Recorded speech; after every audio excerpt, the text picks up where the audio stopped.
let's go back to D15. So on D15,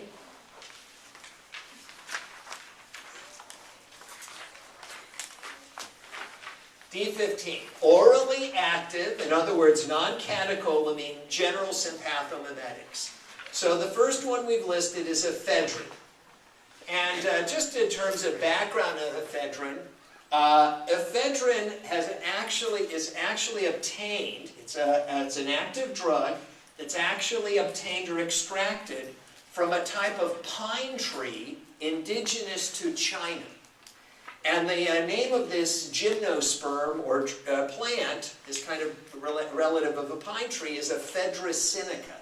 Sinica or Sino always means Chinese. So this has been known by Chinese herbalists for thousands of years, last 5,000 years, and they would take leaves of this plant, which is basically a source of ephedrine. Now remember, what is ephedrine? It's like an epinephrine that you can drink, you can eat, right, as a stimulant, and they use it to make what's called ma wang tea.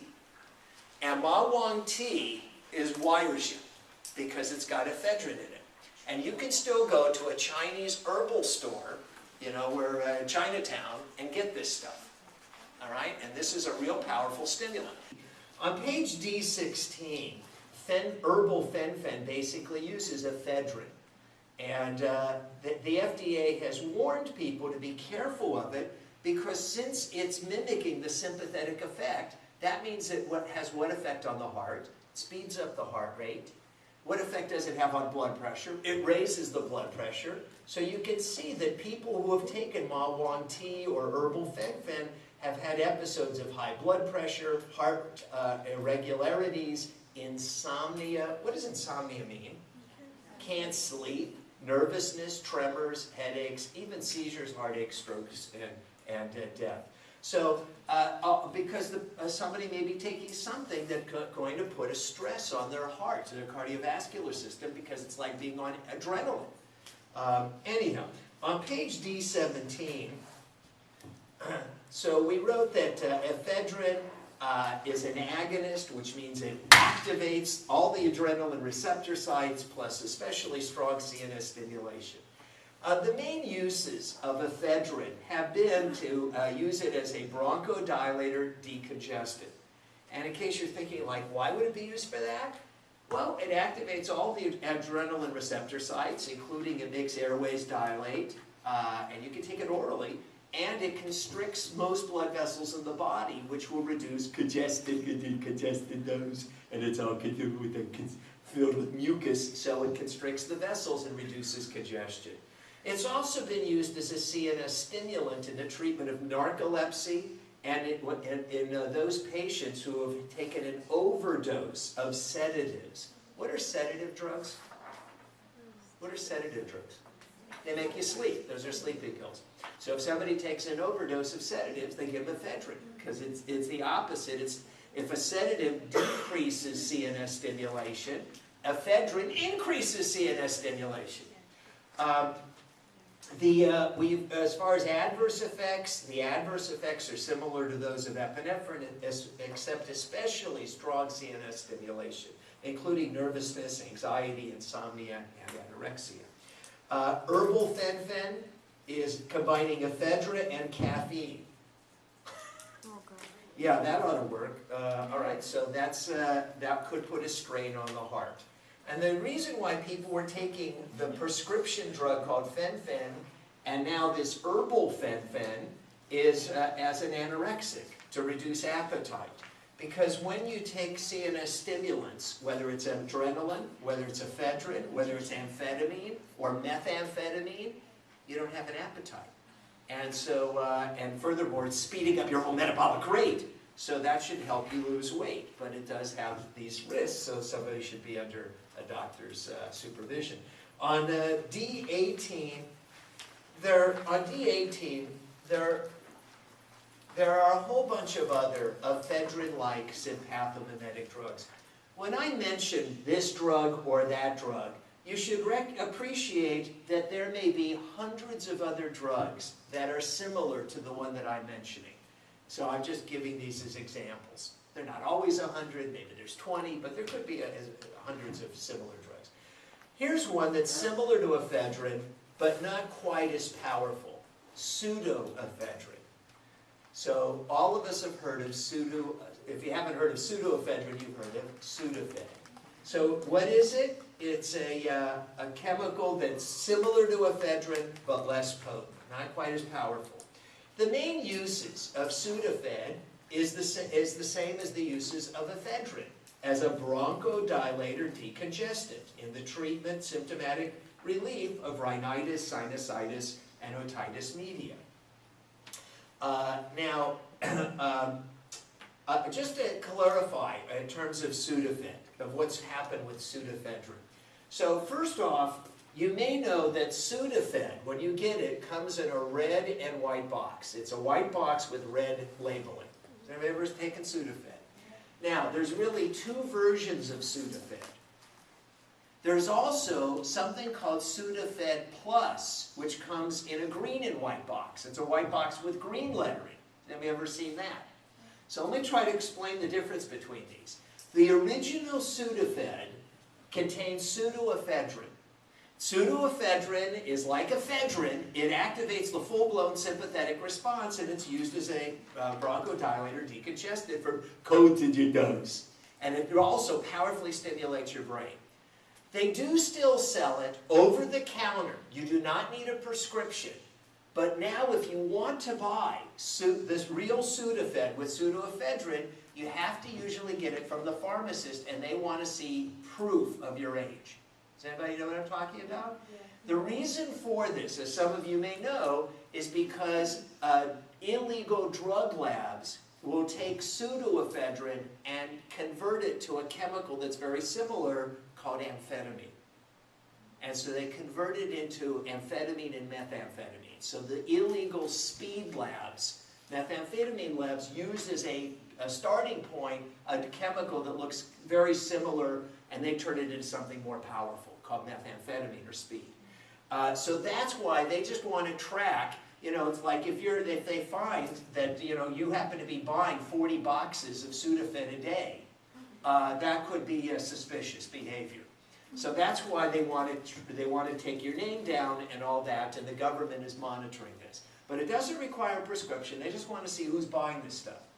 Now, the Sudafed that you can just get right there on the shelf without having to see the pharmacist or anybody else and show them ID is actually a version of Sudafed that doesn't work quite as well. It actually contains phenylephrine. And phenylephrine was the first example. It was really the first example I gave you of an alpha-adrenergic agonist. It's a decongestant. So it doesn't work as well as the original Sudafed. Some of you probably just purchased that anyhow just because you didn't want to deal with going to the pharmacist and showing your ID. Now, as I've said, whether you take the real Sudafed, pseudoephedrine, or this weaker form, it's a stimulant, and it actually makes you jittery. It keeps you awake because it's like mimicking epinephrine. So some of you might say, well, wait a second, when I took Sudafed, it made me sleepy. What you took was not the red and white box, but the green and white box, Sudafed Plus. So what's Sudafed Plus? It's pseudoephedrine, or the weaker form phenylephrine, but it's combined with an antihistamine. And the antihistamine is also to reduce your symptoms of the cold and the druggy nose and all that, and counteracts histamine. But what effect do most antihistamines have on your brain? Most antihistamines make you sleepy. They cause sedation. So here's basically the bottom line. If you want to take something for your runny nose, as a future dental hygienist, you don't want to have your nose dripping right into your patient's mouth, or maybe you don't care. But you also don't want to fall asleep on the job, so you take the red and white box, which actually causes you to get kind of jittery and stimulated. But at night, where you may want to have help going to sleep, you take the green and white box, which is Sudafed Plus. That's got the antihistamine in it. So even though pseudoephedrine is a CNS stimulant, the antihistamine is a CNS depressant that makes you go to sleep. So it's very interesting, in this very same product, you've got two drugs. One actually stimulates the brain and the other actually depresses the brain, but usually the depressant action of the antihistamine is more powerful than the stimulating action of the pseudoephedrine. All right, there are a whole bunch of other products that are similar. So all of these, Sudafed, Biofed, Dimetab, Novafed, Sinustat, Sudrin, they're all similar. And similarly, Actifed, you may have heard of that, that's just like Sudafed plus. That's pseudoephedrine plus an antihistamine, so it actually makes you sleepy. They used to use also, as another drug that was similar to ephedrine, similar to a pseudoephedrine, phenylpropanolamine, but they found that some people, in a few cases, were taking it to lose weight, because all of these kind of take away your appetite and cause strokes. So basically, almost all the cold products that used to use phenylpropanolamine reformulated them a number of years ago, and they contain what are considered to be safer drugs or agents now. All right, also related to this, to ephedrine and pseudoephedrine, is amphetamine. And again, just to get a handle on this, if this helps, if you look on page D27, if we look at page D27, on page D27, we've seen this before. So this is just showing the chemical structures on D27 of phenylephrine, of ephedrine, of amphetamine. All of these are chemically, structurally very similar to epinephrine. And that's why they all mimic them. And so when we're talking about taking something like ephedrine and converting it to amphetamine in an illegal drug lab, you can see that it's already very similar. So all of these are similar. And so ephedrine, pseudoephedrine, phenylephrine, and let's talk about amphetamines. So back on page D18, amphetamine goes under many brand names, including Benzadrine. It really does exactly what adrenaline, what epinephrine does, except it causes very strong CNS stimulation. So we don't usually give somebody amphetamine as a bronchodilator decongestant. Amphetamine, because it has such powerful effects on the brain and wiring you, is primarily used for CNS actions. However, it will, nevertheless, create the full-blown sympathetic response. It will speed up the heart rate, it will constrict most vessels, it will raise blood pressure, it will dilate airways, but it's not usually used for those purposes. On page D19, so what are the primary clinical uses of amphetamine and other drugs like amphetamine?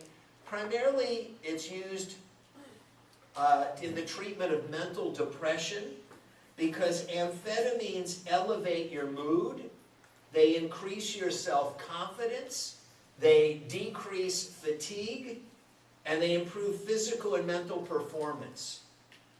Wow. I think I need this stuff. No wonder people want to take speed. No wonder they want to take amphetamine. Who doesn't want to have an elevated mood and have reduced fatigue and increased physical and mental performance? You know, if anybody saw, there's been a couple of movies that came out in the last couple of years. Let's see, one was, if I can remember the name, it was with Bradley Cooper, I think his name is. Yeah, he took the pill. What was the name of that? Limitless.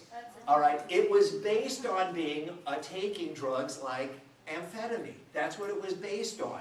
Because a lot of people in colleges and so on, we're not advocating this, take these drugs. Now, you don't become like Bradley Cooper, because that's supposed to be even beyond.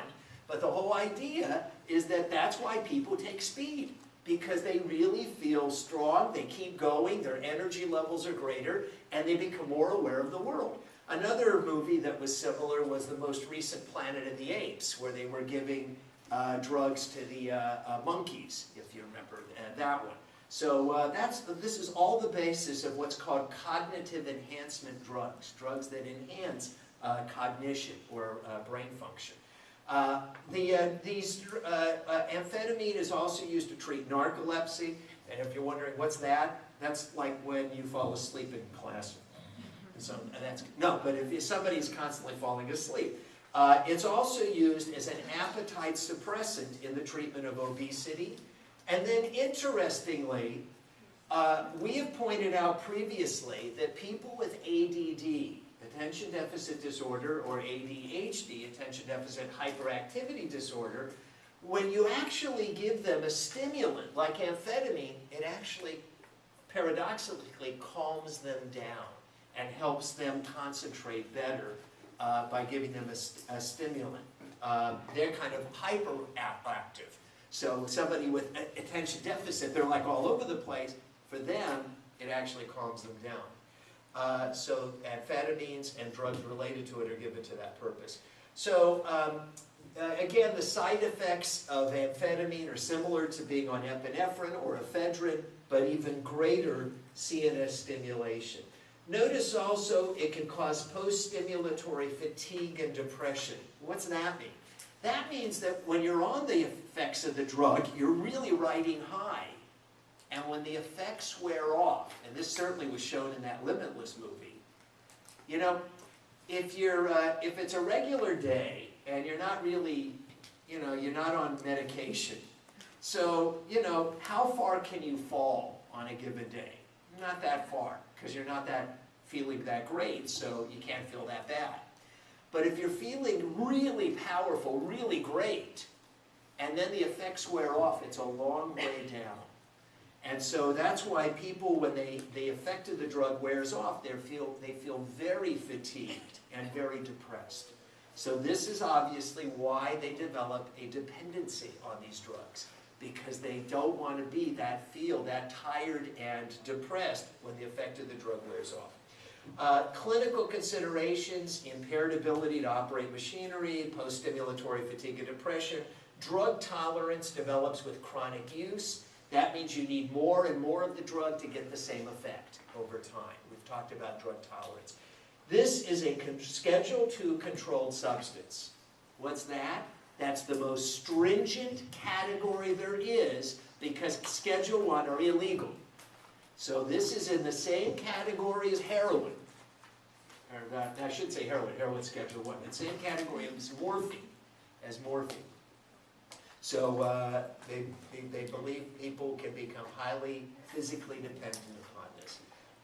Cautions, basically use it with caution. Actually, let me go to the next page, page D20. On page D20,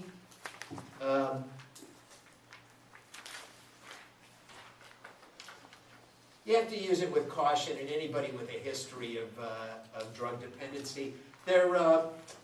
Amphetamine is usually given in this dose, 10 to 60 milligrams QD. What's QD? Once a day. I'm not asking you to know dosages. Many of you have heard of Adderall. Adderall is commonly given for people with ADD. What is it? It's amphetamine and dexedrine. Two amphetamine-like drugs combined together. There are a whole bunch of other amphetamine-like drugs. There's dextroamphetamine, which goes under brand names like Dexadrine. It's a Schedule II controlled substance. Methamphetamine, also a Schedule II controlled substance. So it is a legal drug, but again, it's like amphetamine.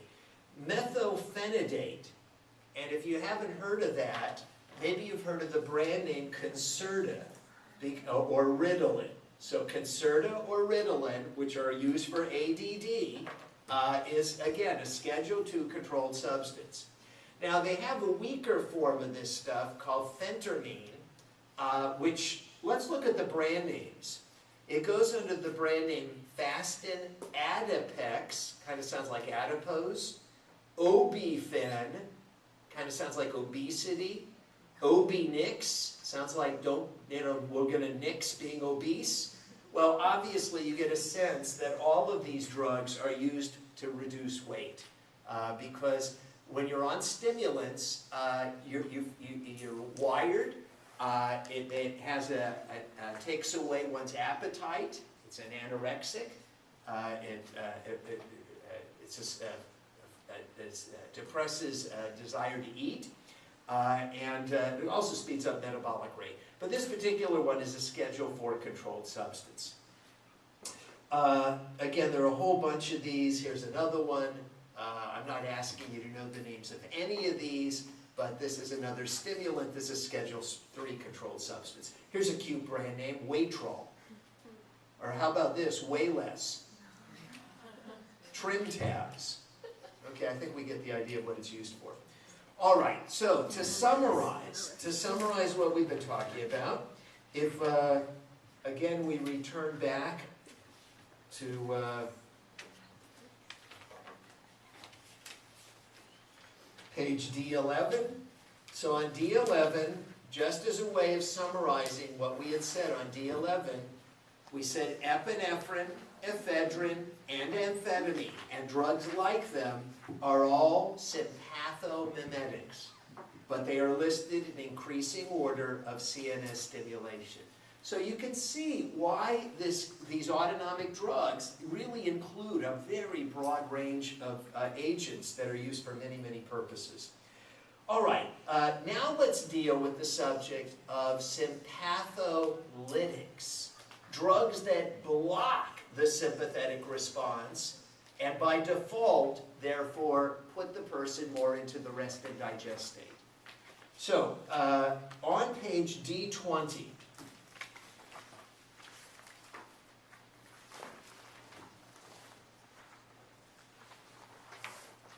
so these are sympatholytic drugs or adrenergic blockers, and we have alpha-adrenergic blockers, beta-adrenergic blockers, and we can block the whole sympathetic response. An example of an alpha blocker is a drug called Minipress. I'm not asking you to know the name of a drug, but it is called Minipress because it's used to decrease blood pressure. Now, what does it do? Well, this is called an alpha-adrenergic blocker. So this blocks it blocks only the alpha-adrenergic receptor sites.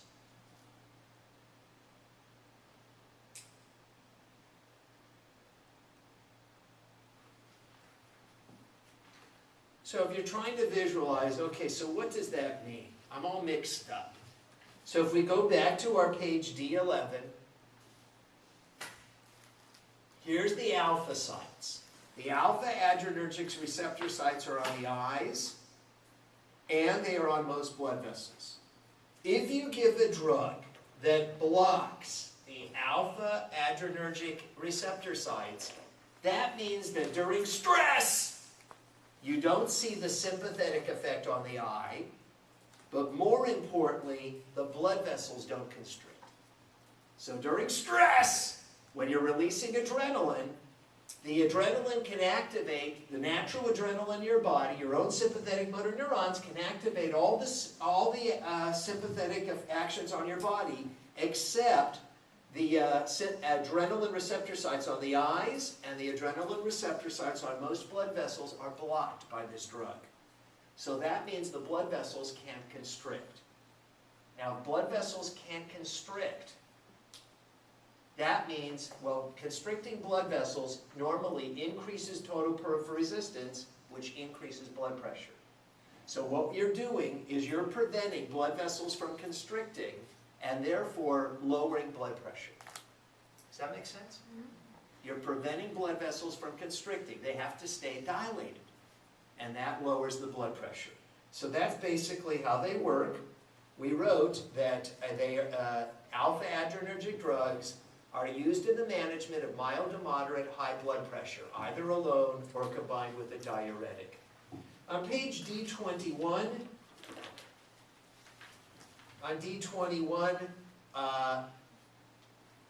I'm not going to get into all the other aspects of this, but obviously by causing the vessels to be dilated, because the vessels are prevented from constricting, that tends to lead to postural hypotension.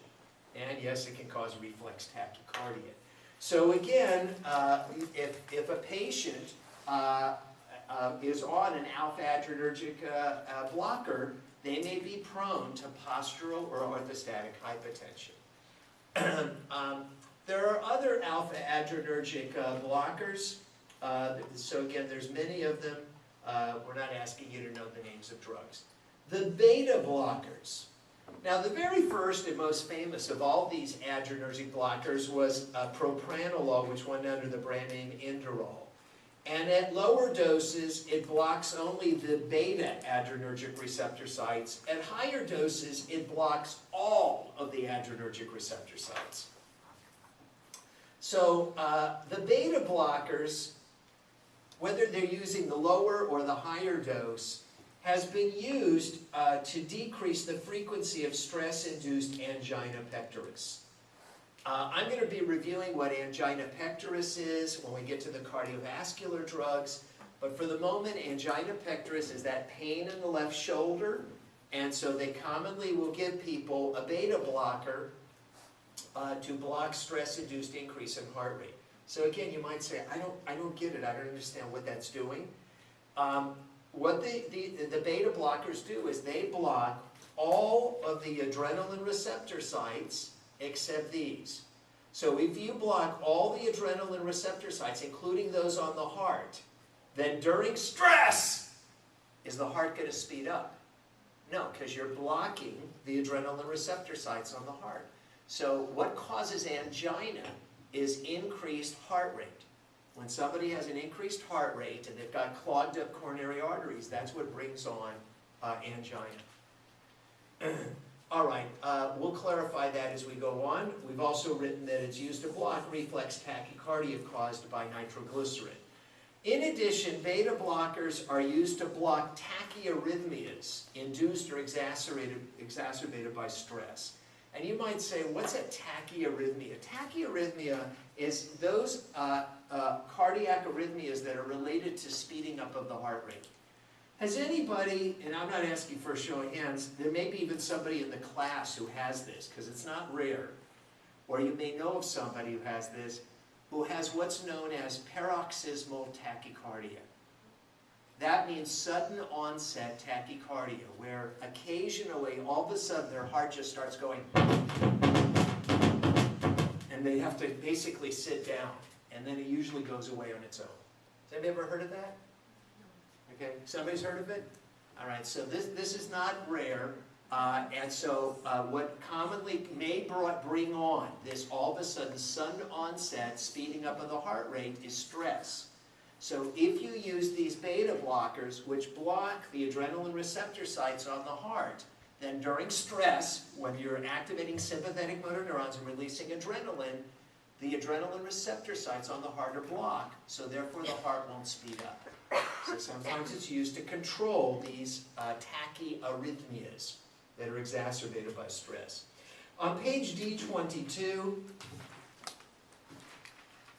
the beta blockers are also widely used in the management of mild to moderate high blood pressure, either alone or with a diuretic. And number 4, the beta blockers have also been used in the prevention of severe migraine headaches that are triggered or brought on by stress, because it blocks these beta-adrenergic receptor sites that may play a role in the migraine headaches. All right, as far as adverse reactions, basically, if you're blocking much of the sympathetic response, then the whole body by default goes into the rest and digest state. So you get impaired response to physical and psychological stress, the heart rate slows down, the blood pressure goes down, the blood sugar level goes down. Basically, you're blocking the whole sympathetic response. And you get CNS depression, mental depression, fatigue, and lethargy. There are a whole bunch of other beta blockers. There's CoreGuard. And what's the difference between CoreGuard and propranolol, or the one that we were mentioning originally? So they claim that it has a longer duration of action, causes less CNS depression. Again, when you're talking about drugs that are in the same class of medication, just different brands, they have the same pharmacodynamics, they differ in their pharmacokinetics. They differ in their duration of action, in their onset of action, how they're metabolized and how they're excreted.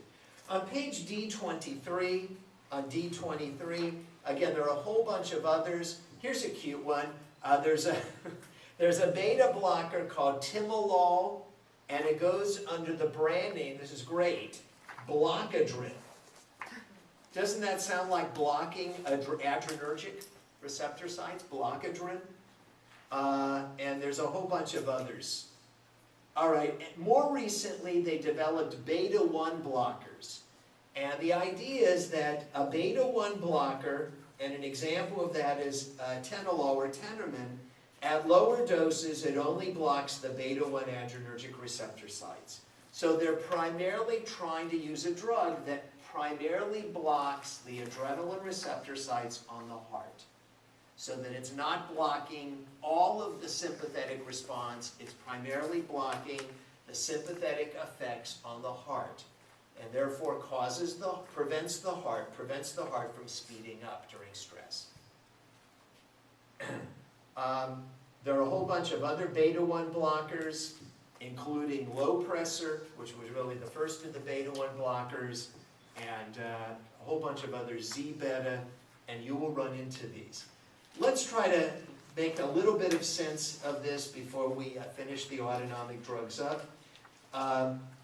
First off, let's take a brief look at page D49. D49. This is page D49.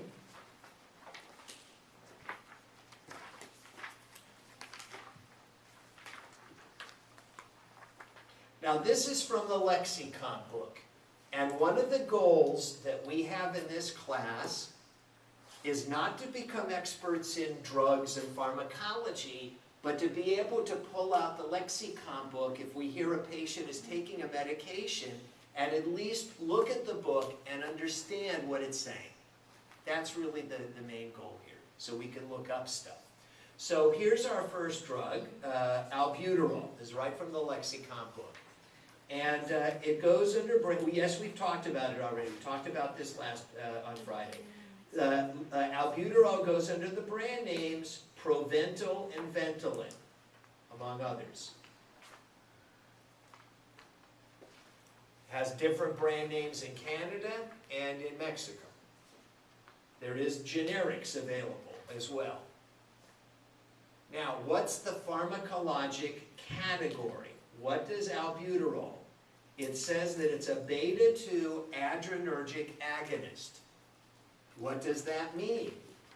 It activates. An agonist is a drug that activates as opposed to a blocker, which blocks. It activates the beta-2 adrenergic receptor sites. Using our diagram, right, our cute little diagram, if you activate the beta-2 adrenergic receptor sites, you're basically causing airways to dilate. That's the only sympathetic effect it really has. Not only, but it's the main one. So, back on this page D49. So what are these used for? They are bronchodilators, exactly as we've laid it out for you. So they are used as bronchodilators for asthma, for COPD. Anybody know what COPD stands for? Chronic obstructive pulmonary disease. All right, and prevention of exercise-induced bronchospasm. Incidentally, you'll notice this thing here, unlabeled or investigational uses. I've mentioned before that doctors are permitted to prescribe drugs even for purposes that the FDA did not approve them for, but these are known as unlabeled uses or off-label uses. The main adverse effect, what's the main adverse effect in terms of dentistry? The same one that is, if you're not sure, you always answer xerostomia. If you look on the next page, D50, So you can see it goes through all this dosage stuff and pharmacodynamics and pharmacokinetics. And towards the bottom of D50, it says mechanism of action. So how does the Beta-Adrenergic Agonist work? It relaxes bronchial smooth muscle by action on the beta-2 receptors with little effect on the heart. And then it talks about warnings and so on. So it's got all kinds of information. All right, so we had spoken of a beta-2 adrenergic agonist. Let's take a brief look at page D52. And on D52,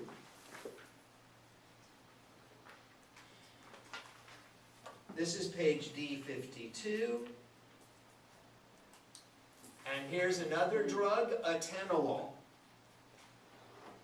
Atenolol goes under the brand name Tenormin. There is a generic available, which means like CVS brand. What is its pharmacologic category? What is its pharmacodynamics? What does it do? It's a beta blocker, or more precisely, a beta-1 selectively blocks the beta-1 adrenergic receptor sites.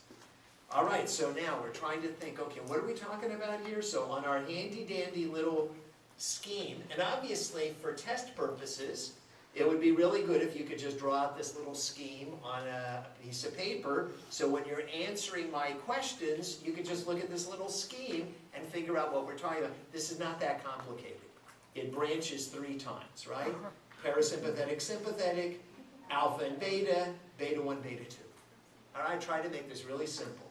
Now we're talking about a drug that's what? A beta-1 blocker.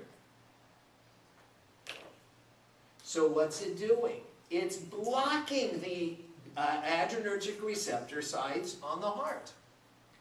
That's what it's doing. So why do we want to do that?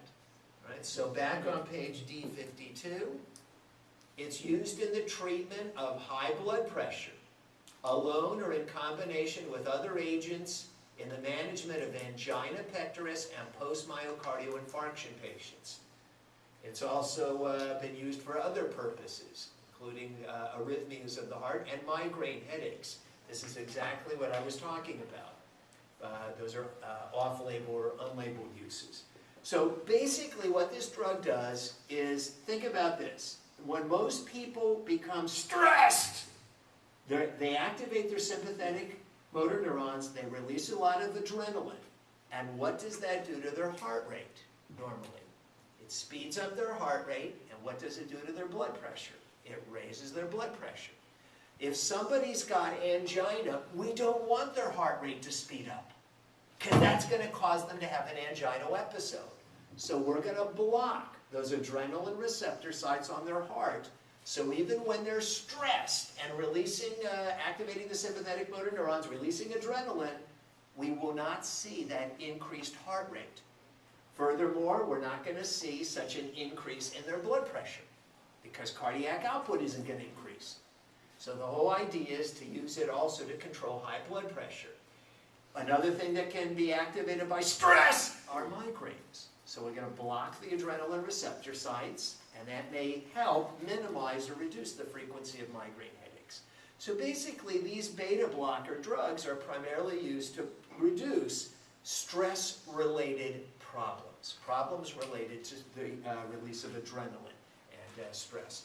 If we, again, it talks about all kinds of details here, adverse effects and everything else. On D53,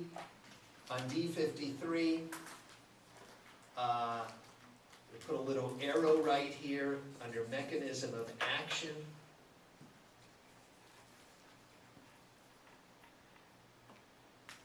And so what does it say that it does? How does it work? It blocks the response to beta-adrenergic stimulation, selectively blocking the beta-1 receptors with little or no effect on beta-2 receptors except at higher doses.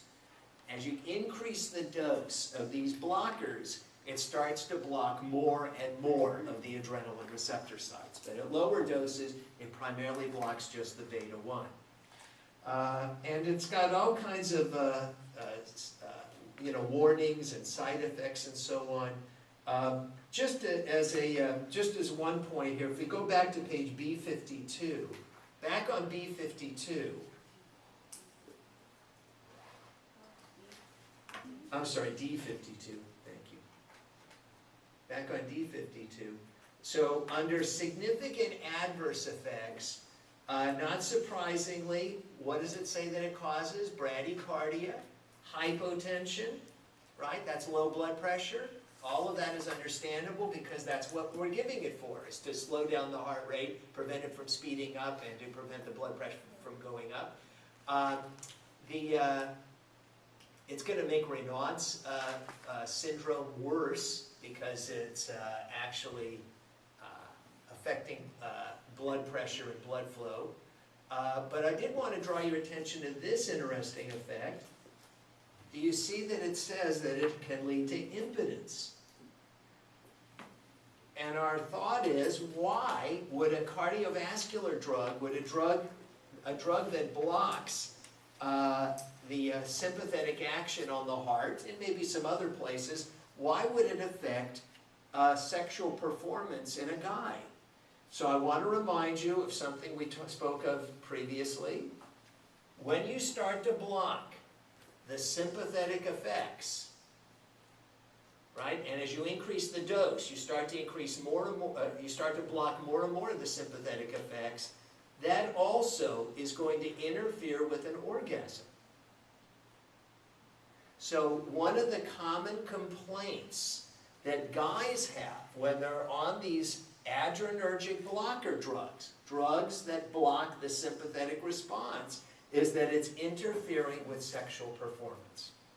And some guys will say, I'd rather die early than to stop that. All right? Just kill me, they'll say. But don't take that away from me. So that's one of the complaints. Another thing that people will complain about who are on these adrenergic blockers it decreases CNS alertness because it's also blocking the adrenaline receptor sites in the brain. And therefore, normally when we're stressed, we release a lot of adrenaline and we become more alert. But they don't become more alert, so they feel lethargic and tired. So imagine a guy who likes to go out to play some basketball or some tennis, and they're on these drugs, and they just don't have any edge. Normally they'd be excited, okay, let's play, let's go, okay, and now they're going, okay, let's play, let's go, and they just can't, they're releasing the adrenaline, but the drug is blocking these adrenaline receptor sites. So their edge has been taken away from them. So that's why you see these weird side effects, is it's affecting them in terms of brain function, making them less alert, more lethargic and tired, and even reducing the ability to have an orgasm. If you look on page D55, on D55, what you're seeing on page D55 is an article that I reproduced, and you might say, yeah, where'd you find this article? I found this article from this magazine. Ever seen that? Yes. Recent, February 2011. All right, so not too long ago.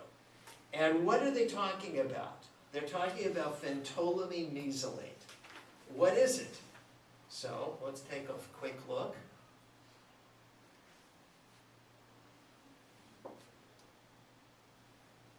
All right, here's what they're talking about. The reason why you've got epinephrine, a local vasoconstrictor in the lidocaine solution, is to constrict the vessels and prolong the duration of action. The problem is, after somebody gets this, they're still numb, and they may bite their tongue, and especially if somebody is a diabetic where they have to eat, they can't just go without eating for a while because their blood sugar levels may be affected. They may be taking insulin, or an elderly person, or a child.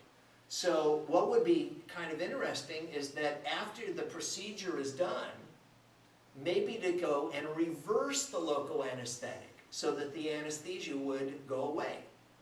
So if one of the things that's prolonging the anesthesia is epinephrine, then what if you gave an adrenergic blocker and injected it into that same area? That would block the effect of epinephrine and the effect would go away, the anesthesia. So that's what this article is all about, and it says it right here, the ability to reverse local anesthesia before the end of the dental appointment not only serves as a preventative measure for potential oral trauma, but also alleviates self-image concerns the client may have and for other purposes.